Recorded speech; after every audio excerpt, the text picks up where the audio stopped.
All right, good morning, everybody, or good afternoon, or good evening, wherever you are in the world joining us.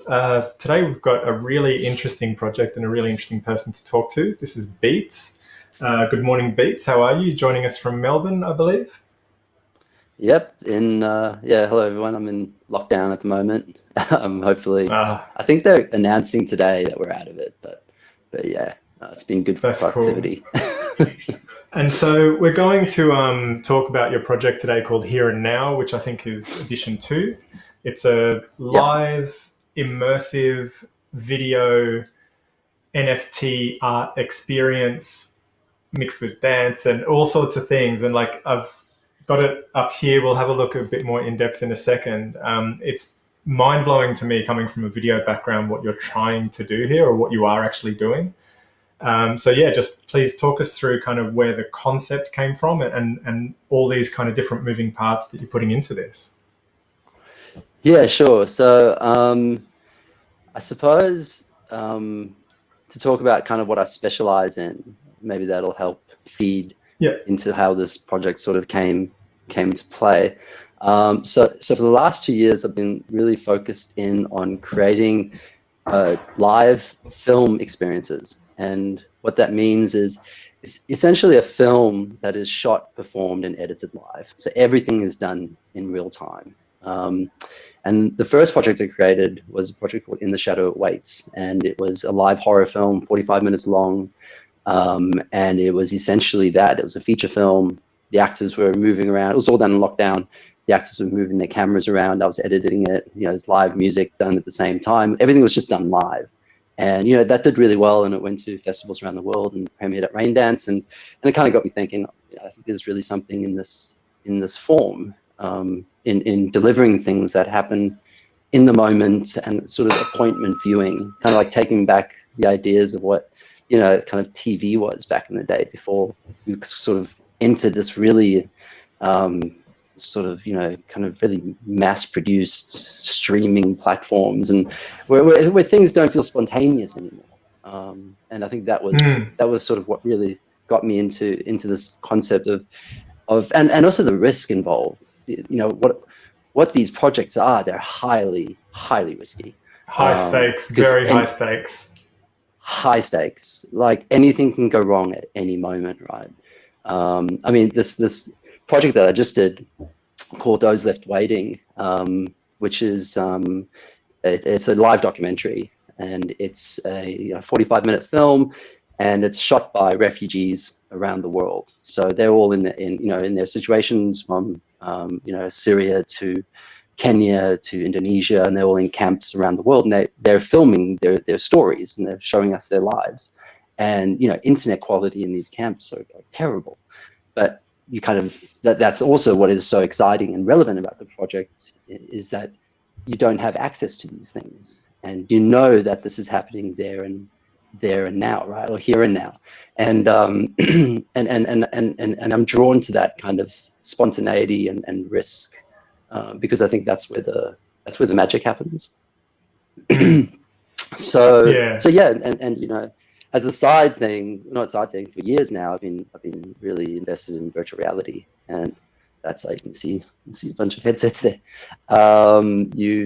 That's kind of what I do, mostly, and I've had some good success with that, and my understanding of real-time game engines, as well as sort of this experience in these last years of creating live film experiences.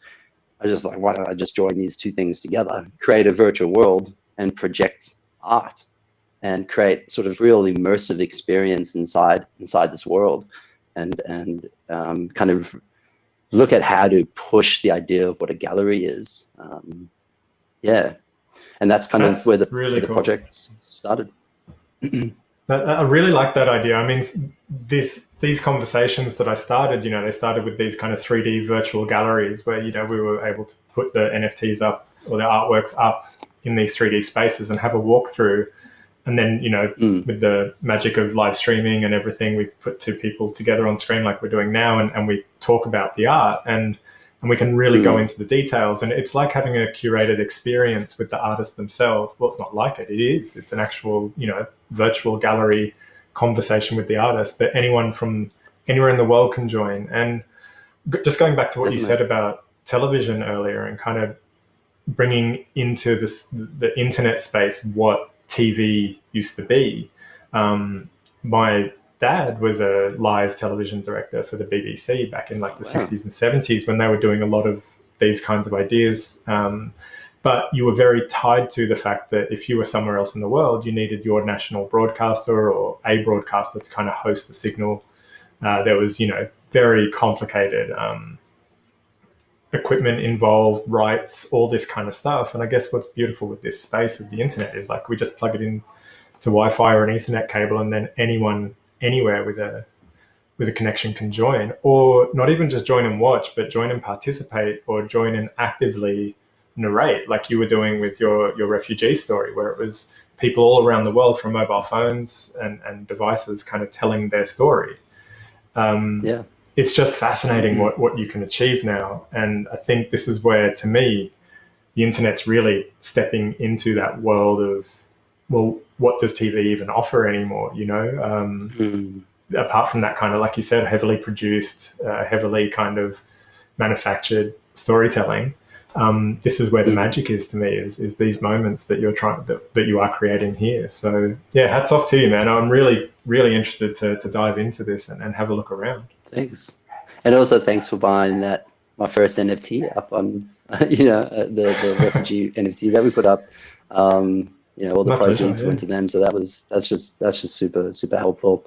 And we've actually got, this is really exciting. We're kind of seeing now, I'm just going to cough a little.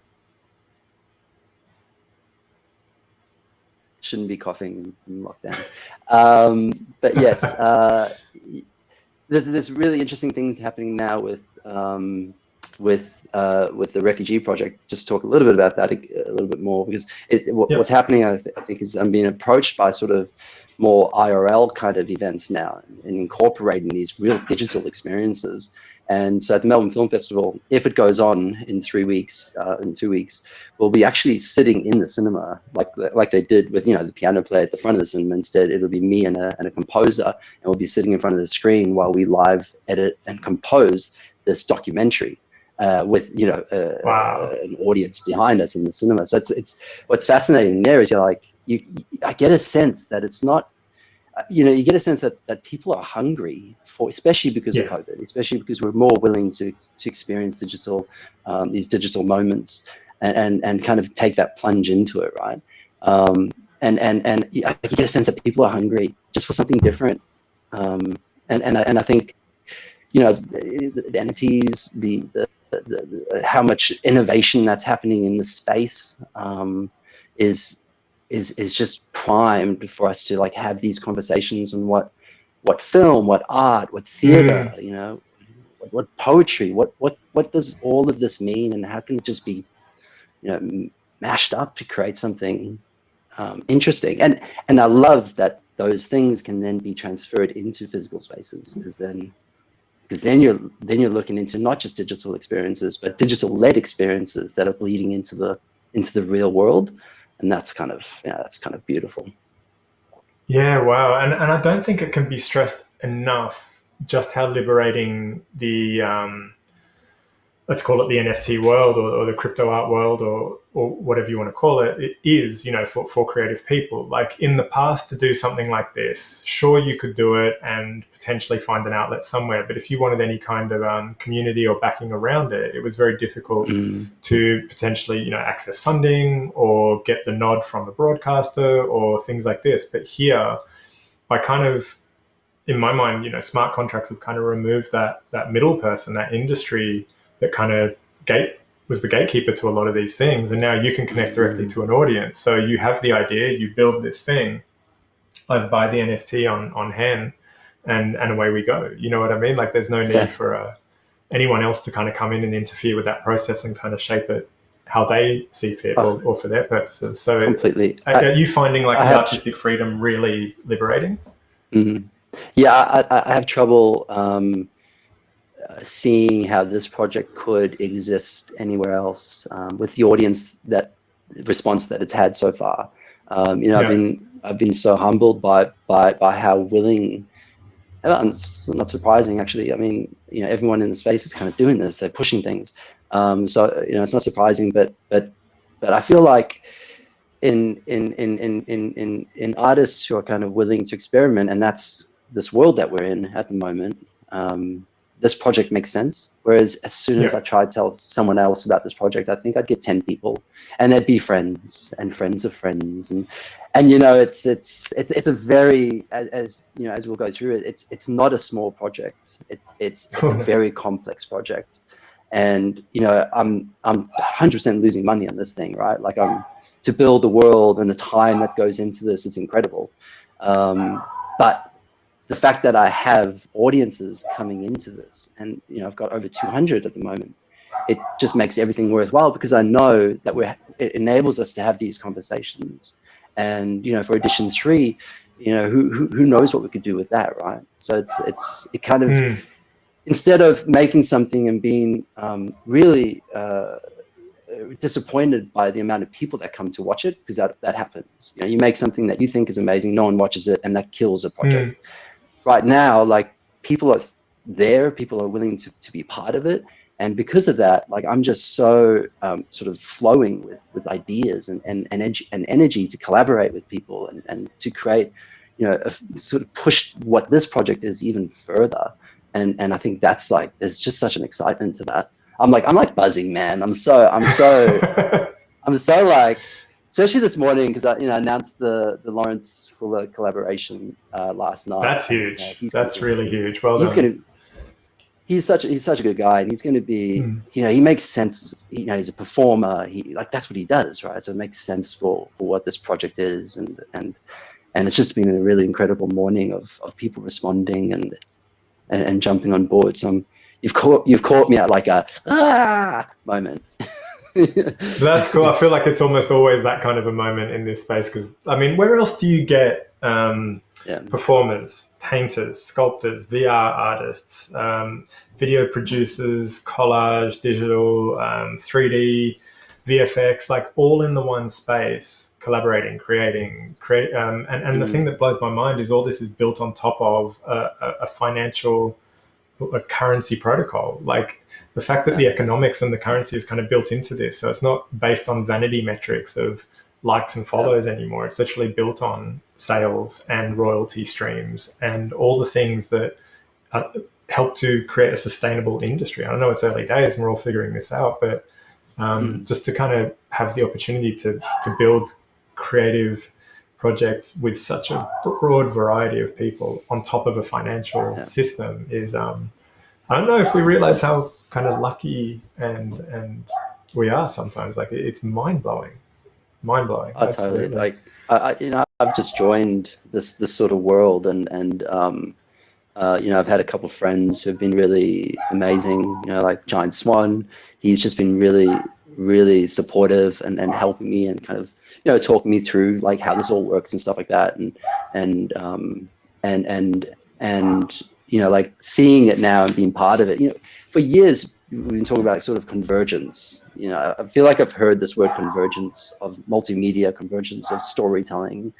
I remember hearing it at university, but I've never really truly seen it. I've seen collaborations, interesting collaborations, but not like, I've never seen a community converge in the way that this community does, and talking to each other and supporting each other. Like, that's just something that is very, very I think interesting for creative development. And that's, to me, that's the most important thing. Is all of this, sure, there's money involved and all that, and it's important, but the thing that I think should drive us all, and the rewards will speak to that, is just to always think about how to push things creatively. And I mean, I'm pretty sure most people do, I think. Yeah. Well, I mean, that's one of the things that it's really jumping out to me more and more, is how important storytelling is to the creative process. Like, whether it be a still image or an animation or a film or an experience like you're creating, and I think that's where communities really assemble around a story or a narrative that's kind of unfolding, that they can then participate in and help drive forward themselves, through feedback or Discord channels or group chats or participation of their skills and things like that too. And that's where, the communities are kind of made up of well, I guess, creators as much as spectators, and the lines are getting super blurred. Someone kind of just mentioned something in the chat like, oh, I can do this thing. It's like, cool, jump in and do it. Let's participate and see where that can take the story, and it just creates such a rich experience. And I mean, I love things like this where, okay, you buy a ticket, but it's the build up to it. It's these streams, the tweets that you put out, the kind of developments, the announcements of which is the next artist to participate in all this, that helps build that narrative to the point where on the day this is released, it's totally different to the experience that I bought a ticket for at the beginning, if you know what I mean. It's now and it never was supposed to be what it is either. It's just like every other day I was like, whoa, what if I do that? What if I do that? What if I built an escape room inside the experience? Okay, I'll do that. It was just daily kind of just changing things. And yeah, but that's it. It comes down to that being inspired by people around you. And also now tell me, having that time. Sorry, go on. I was just saying, and also having that time. I think sometimes, and I've done this a lot in my past, is I just rush things out. I have an idea, I make it, and I just want to get it out to the world. But with this project, I deliberately said to myself, if I'm going to spend time on doing all this work, then you need to give yourself a month after launch of the world to really push it and see what the project is. So yeah, it's been a good. The launch was a disaster though, because I was literally like an hour away from launch, and then the hack happened, the hen hack. And I was like, okay, I might just not launch it right now. it was crazy. But I was going to ask you about the hen platform. So the original project, the refugee project where I bought the token from, was on Rarible originally, and this is now being featured on hen. So for those who don't know, that's actually a different blockchain entirely. So while Rarible is on the Ethereum blockchain, hen, or Hic et Nunc, is on the Tezos blockchain, and it seems to have really emerged as a bit of a hotbed for experimentation and real artistic expression. I think more so than perhaps the ETH platform, which is very still hugely interesting, but very financially driven. I think hen, the price points really reflect that people are really there for the art at the end of the day and the experimentation. So what kind of settled you on the hen platform as a place to develop this project? Well, definitely the experimentation, and how much support I've had from just the community within hen.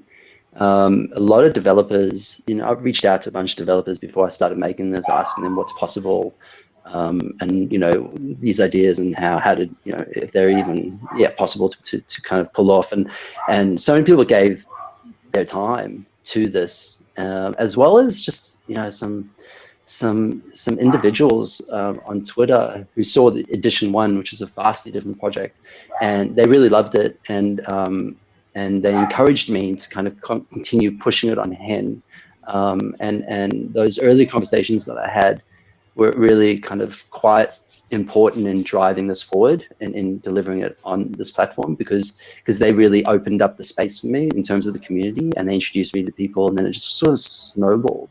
So it's definitely people-led. I think people that I met, as well as the fact that you can do interactable objects as well, was a big one on hen.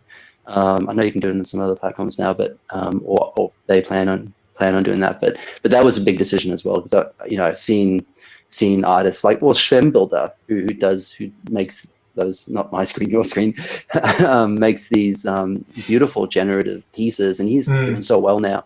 His project Memory Cell was a big inspiration for this project, and essentially is the mechanic of how we deal with the tickets for this project.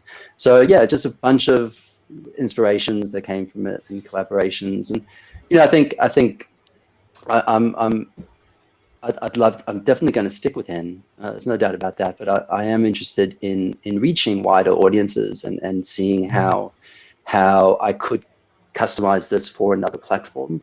Because I think it's important to do that. It's important to kind of see that as many people see this as possible. There's so many artists and people involved in the project. It would be nice for them to get as much exposure. Not that they need it probably, but I don't see why we can't.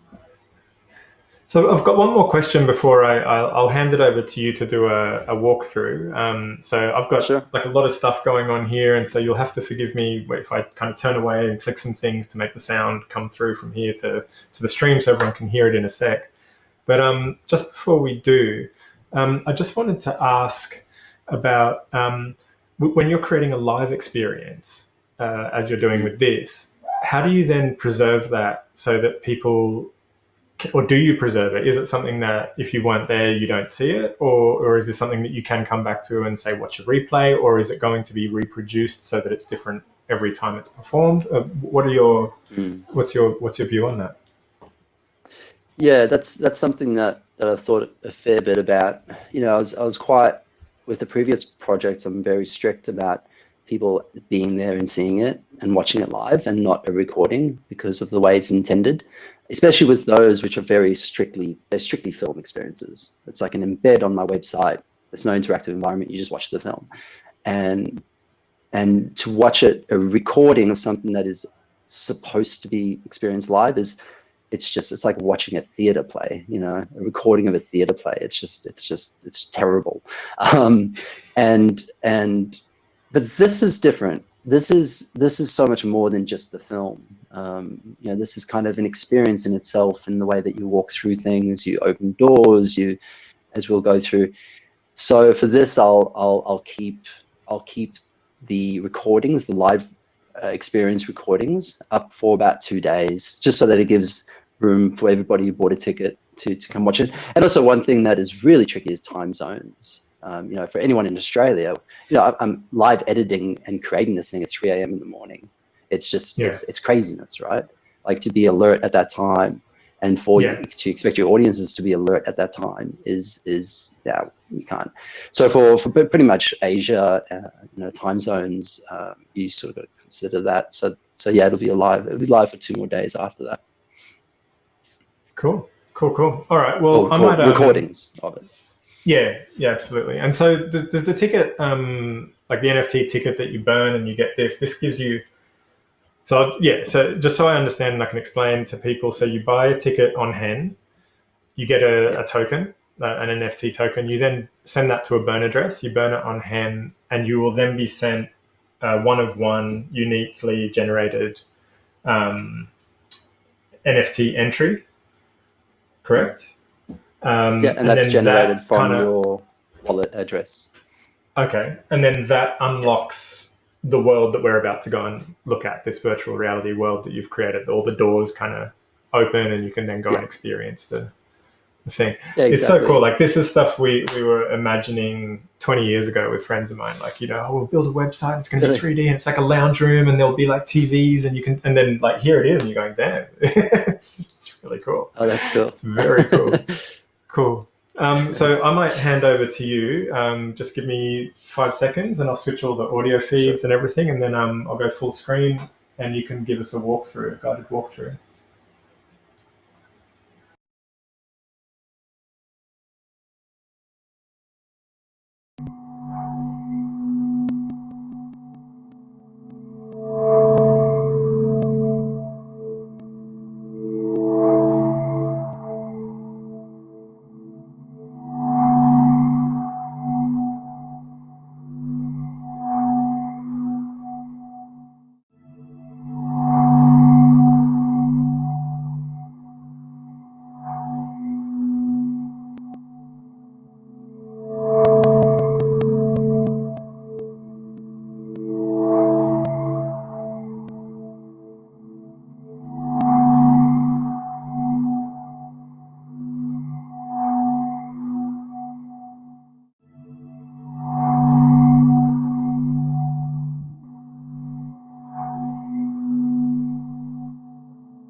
Also, I think it's important to have like customers. Oh, I've got an echo noise.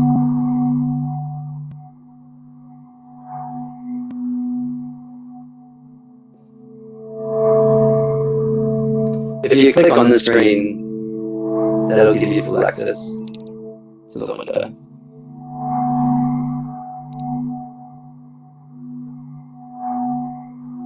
Yeah, cool.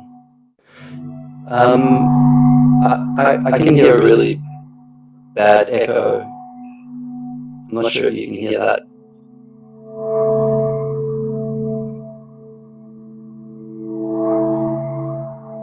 No? Okay, I might have to take my headphones off because it's really hard to talk with the echo. Alright. Yeah, yeah, basically this is the experience.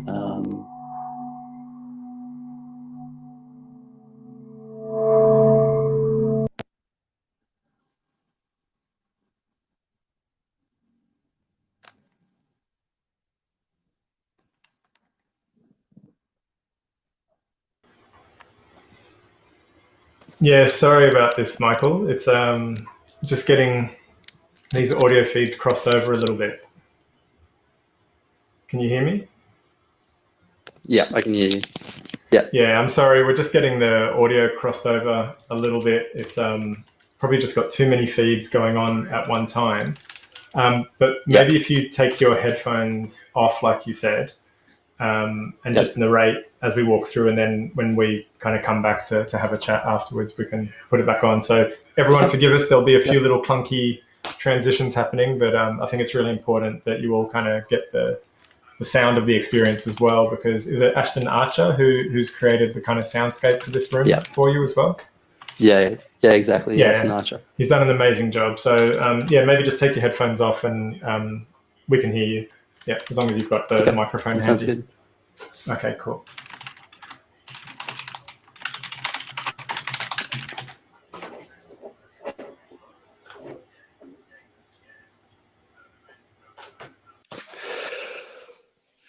Cool.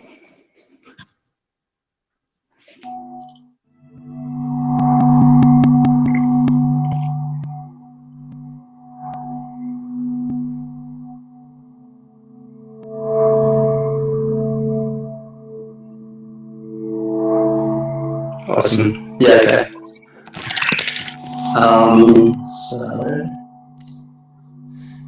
So as I was saying, this is the world. So if you walk up to the doors, they'll open and they'll come into the space.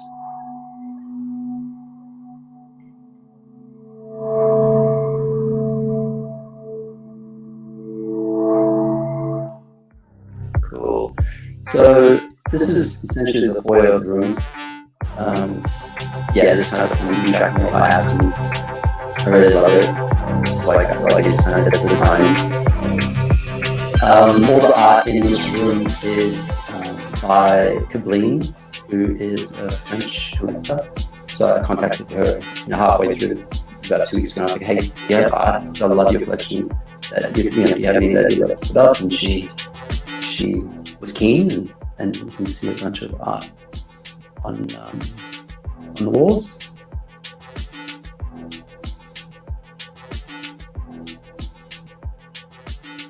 Cool. Yeah, so there's art that you probably recognize, which is really, really great. And that's something I love about this project, is that the first week we had art from Zero Alpha and from Rose Jackson and Daniel Tenza, his last name. So it's just, I love the idea that you can just keep changing them and keep refreshing things. And this is just the preview world, right? So although the foyer will probably look the same, the sort of foyer, most of what you're going to see on the 30th of July is going to be different. I'll probably keep this art up on the walls. So if you go into this room here, this is kind of just a bit of a teaser. Now, what we're going to have on the 30th of July is art from Giant Swan, Sutu, Mumu Moon, Fourth Perspective, and Marissa Noanna. And except for Giant Swan, all of them will be debut work. All of them will be premiering a new work in the space on the 30th, which is really, really exciting. So if you go, nothing's going to happen if you go through this door, except a text telling you can't go through this door. Yeah, just be patient. essentially what's going to happen here is I don't give too much away, but it's going to be a whole basement area, basically, and it's kind of like a little a maze of immersive kind of rooms with art. Each room is going to be dedicated to an artist. And what's going to be one thing I'm really excited about, which will climax the whole evening, will be a live performance. Which, if you just go a little bit further back, that video, just move a little bit further back, that video should continue playing. It's just paused because you're close to that room. So on the 30th, sort of at the end of the night, the end of the experience, there will be a live film, and it will be performed, shot, and edited live with dancers around the world from Canada, Spain, and India. And essentially what it is will be a 4-minute dance to an original song created by Aston, which is this ridiculously beautiful song. Like, I can't get it out of my head. It's actually ridiculous how I can't get it out of my head. And it's just a beautiful song, and they're all so talented, such talented dancers. And that will be, you'll be able to mint that after, no, I'll be minting that after the experience as well as a collectible. And it'll be kind of the 3.5-minute sort of dance. And yeah, the whole thing will be experienced live in the space. This room is just to showcase kind of what I do with live film experiences. So those that waiting is the refugee project that I was talking about earlier. In the Shadow Awaits is the horror film that is like a 45-minute horror film with actors from around Australia that premiered at Raindance. And actually that experience there for In the Shadow Awaits, if you buy a ticket, I'll go through this in a bit, but if you buy a ticket, essentially upstairs gets, the room upstairs, the door is unlocked and you can actually go watch that film as a little bonus, just a little something to say thanks for buying a ticket. That's sort of separate to the 30th of July. And then that last one is Here and Now, the first edition. And that, so if you just go back a little bit, if you're going back into that room, it's okay. Actually, I don't think you can hear me. Okay. So I shouldn't give them directions. But essentially, let's just move on to this part here. So the tickets, if you look at the tickets down here left, there's a, okay, I think there might just be a very big delay. All right, cool. So if you want to get a ticket, there's on just to the left here, there's a spinning coin which you can click on, and that'll take you to the objects on hand, and essentially some instructions, and essentially you can buy the coin there. Now, because Editor 1 has already purchased a coin, he can kind of enter his details in, and the door will unlock. And this is all, this is all just done on the back end of the code. So we recognize that you bought the coin. There's some code that keeps it unique to you, and when you enter that in, that door will unlock, and you can go upstairs and see your NFT essentially. So if you go up the stairs, your NFT will be displayed up on the wall. And yeah, that's kind of how it works. Now, so in terms of the ticket, what you need to do is you buy a ticket, which is that coin on hen, and then you need to burn it on hen. Once you burn it, you come back to the experience, and that door will unlock. If that's probably a little bit clearer. And I've done that. I mean, I've created a lot more work than is probably necessary for myself, but I wanted to kind of really have everyone have a unique ticket, a one-on-one that is kind of special to them, and that's generated from their wallet address.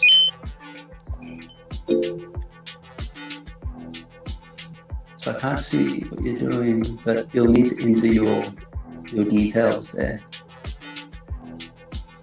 Yeah.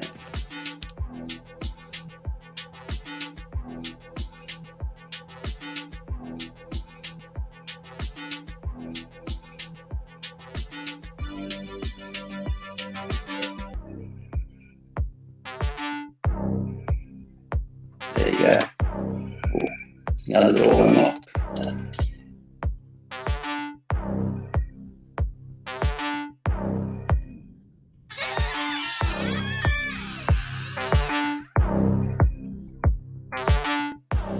Cool. And here's the stairs. A piece of work by Sutu. I'm just so grateful for the artists that have jumped into this project. I love their work so much, and some of them are friends, and some of them I've just discovered on him, like Marissa Noanna. Her work is just incredible. So yeah, if you come up the stairs, that NFT on the wall, that image on the wall, and you're right there, that is actually Editor One's unique NFT. That is his, and will arrive in his wallet. And what's going to happen in this space, this is where all the live experiences will happen on the 30th of July. So if you come up here on the 30th of July at the times that are mentioned, which I'll be releasing soon, then all those live experiences will be up here. The one that I'm really excited about, in addition to, of course, the live dance one, is this project by Laurence Fuller, who's created a new piece, and what he'll be doing is he'll be doing a poem, a live performance over that new work. So it's going to be interesting. It's something new and a way to experience. I think what I love about it is that it really creates this intimate connection with the audience, and you know that you were there for when it was made. There's something really beautiful about that. This is a previous Laurence. This is the previous work from Laurence, which is part of the Kableen collection.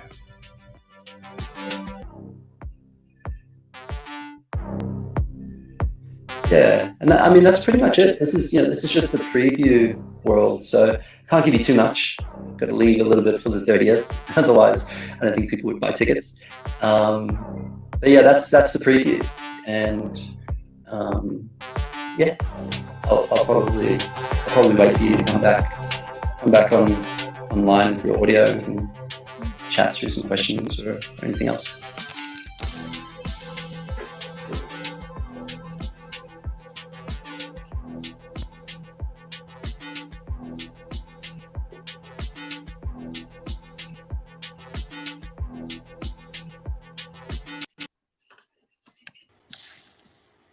All right, and we're back.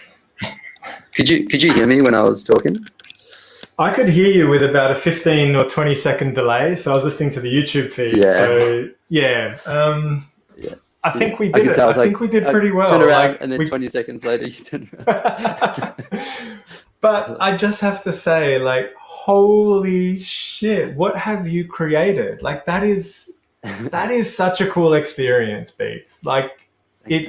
I don't know. I was just grinning ear to ear while walking through that whole space, up the stairs, the door unlocks. It's I don't know. It's kind of as real an experience as you can get in a virtual space. I'm so damn impressed, man. It's just brilliant. And I'm so looking forward to the 30th of July when this goes live, and this is everyone can watch it and participate and be involved and just take it all in. Even just wandering through that room, I'll stop gushing, man, but hats off to you. You have built something that I've never seen before. I've never quite experienced something like this, and the fact that it's going to have this live element to it where we're all going to be there and experience the same thing at the same time, because that's the magic, like you said, and we're all going to be part of that magic. So thank you. Yeah, brilliant, man. Brilliant. No, absolutely appreciate brilliant. it. Appreciate you talking. I think that's, the only drawback, the thing that I'd love to do, right? Not drawback, because I think there is something special in the intimacy of being by yourself in an experience. That it feels really catered to you. But I love the idea of pushing these ideas. They're different experiences, but with a social element, right? With social, on Decentraland or something like that. To be able to build worlds that are more than just, say, galleries, right? That are, how I look at them. I look at them as immersive theater events. That's my mindset. Is I'm very inspired by a company called Punch Drunk Love, who people would know from a very famous immersive theater show in New York called Sleep No More. And that's, you know, that kind of work where you go to a physical location and you have the agency to walk around and to interact and to enjoy the narrative. And there is no linear narrative. It's just these moments that you take away with you.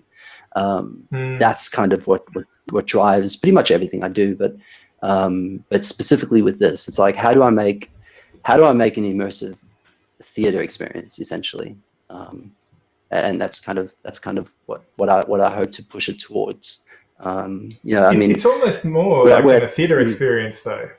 Like, to me, this reminds me of like warehouse parties where, you know, like I used to know a lot of artists in Sydney, like around Surrey Hills with all the big warehouses, and you'd go to these parties with like all these different rooms were set up. You know, you had TVs in the ceiling and TVs in the floor, and then, you know, someone was doing performance art over here and a dancer over there and a musician would be in a different room, and light shows, and it was just this kind of like you were in it. And this is as close as I've felt to something like that, you know, outside of the real world. Well, I mean, I would argue that what you just described is immersive theater.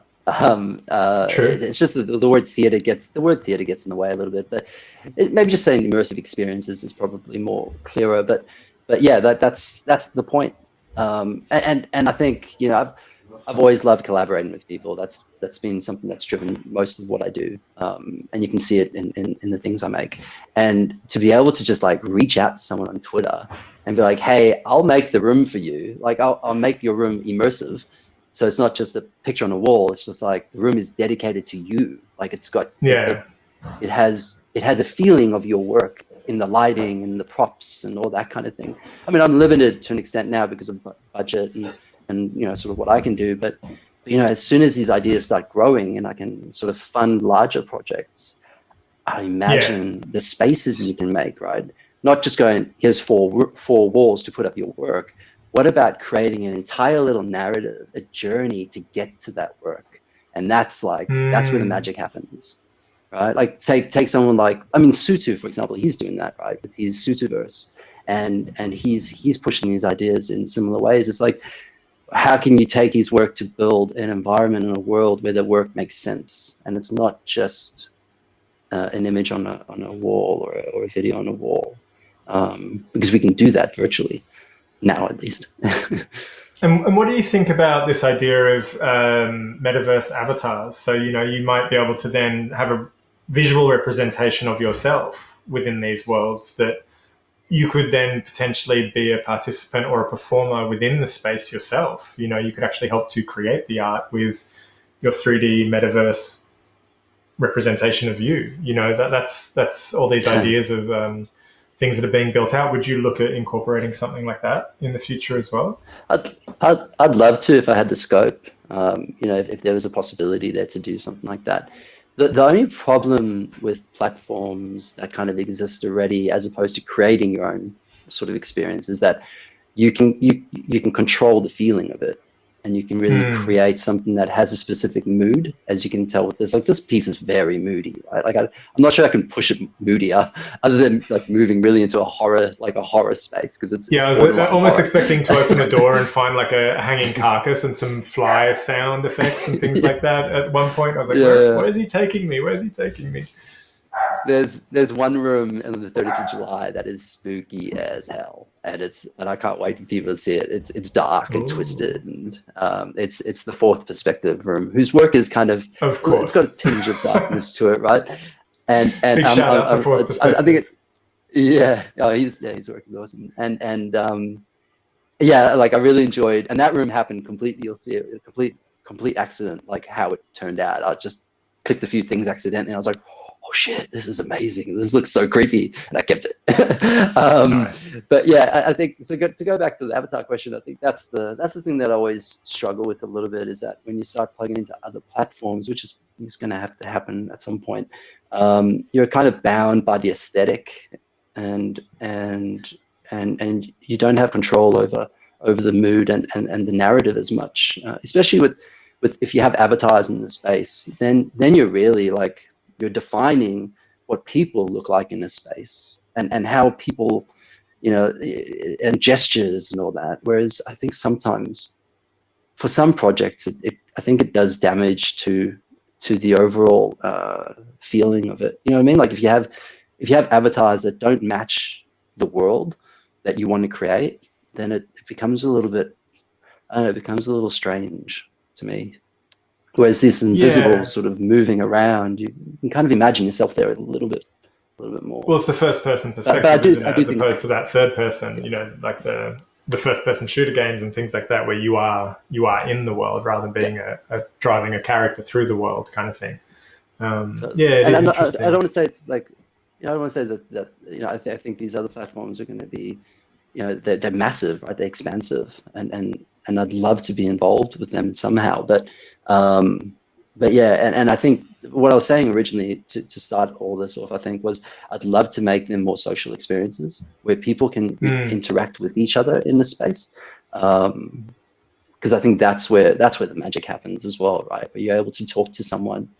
And I could plug this in as a VR experience. Like it's pretty much built for VR already. Like very low res. I mean, the whole thing, the project itself is only like 60 megabytes. Right, it's pretty small. It's not a huge upload or anything. So it'd easily, port into a Quest or something like that. But maybe for the next one, I'll make it VR as well. That'd be cool. Yeah. Yeah. Very cool. Very cool.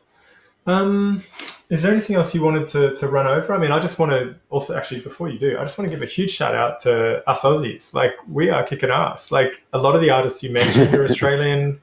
You yourself are Australian. Like, I got to say, don't sleep on the Aussies in this space. Like, I've done a lot of streams so far, and a lot of them have been with Australians. I think just because the time zones line up really well, but also because the talent is like off the scale. Like, I think there's always been a huge amount of talent here in Australia with very little outlet. So a lot of us go overseas and, we move to LA, Vancouver, London, places like that to work, and we do really well. But it's so nice that this new kind of world allows us to do this stuff from home in a way. And I think it's really cool to see Australia kind of really pushing some boundaries with this stuff. Yeah, totally. Yeah, we're on the other side of the world, so it's. No, I agree though. Like we're on the side. It's so difficult for us sometimes just to talk to people because of time zones, and it always feels like we really are. Although we're in front of the time zones, it always feels like we're behind.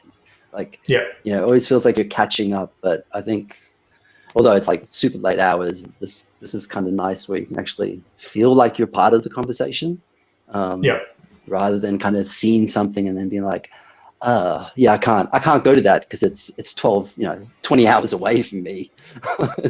And it costs as well. It was a plane ticket and a 20-hour trip, and then what do you do when you get there? Where do you stay? All those kinds of things. But yeah, I mean, this morning I was on a Zoom call with someone from Europe and someone else from the US, and talking about another project, which is also super exciting. Hope to talk more about that in the very near future as well.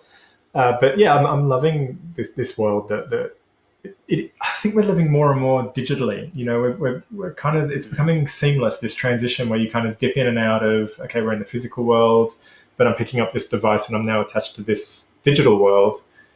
And I guess that's what I was getting at with the avatars, in a way, that the representation of ourselves, like, it will only be natural that people will want to be able to represent what they look like, how they behave, their mannerisms in this virtual world. And maybe not for an experience like this where, like you say, it is quite a controlled and curated experience that you want people to focus on the experience itself. But with these other metaverse lands and the galleries that are being built and the experiences that are being built there, I just think it's going to be the next natural evolution, that you will want to differentiate yourself when you're in a virtual world. You won't want to just look like this kind of grey standard bobblehead model. You'll want to wear some kind of clothing that says, hey, I'm, like we see with all these avatar projects on Twitter, I'm part of this group, I'm part of this community, and straight away people can kind of understand a bit more about you and where you're coming from. It's a way of communicating, I guess, isn't it? So that'll be super interesting. Motion capture stuff. Oh, totally. The motion capture stuff that's coming out, just the wearable suits, they're becoming incredibly tactile. And I saw a video, I can't remember the company name, but this thing was incredible. It was really down to like small movements and not too many sort of interferences. No, it wasn't. It wasn't Metafactory. I can't remember. It was this new one that I've never heard of before. I just saw it yesterday. It was really, really detailed, and the representation of it was incredible. And it didn't look like she was wearing much as well. But yeah, I mean, imagine when you just need like essentially just sensors around you, and that's picking up your virtual self, and that's projected. And all of what we're talking about, if you can plug in those that technology into any virtual world, and you can customize things, it's who knows? It's exciting. I look forward to that kind of stuff, and I do think that's where also the blockchain is going to be really, really important, and can be really important in the space, and kind of controlling how we present our work online. But also, if people are putting themselves in the work, I think that level of security is really important as well. That's true. Actually, that's a good point. I hadn't thought about it from a security point of view, but yeah, the more individual you are, the more kind of people can tell you apart from anyone, right? Who could be, is that what you're kind of getting at? Yeah, totally. Yeah. Like a thumbprint, digital thumbprint. But yeah, interesting.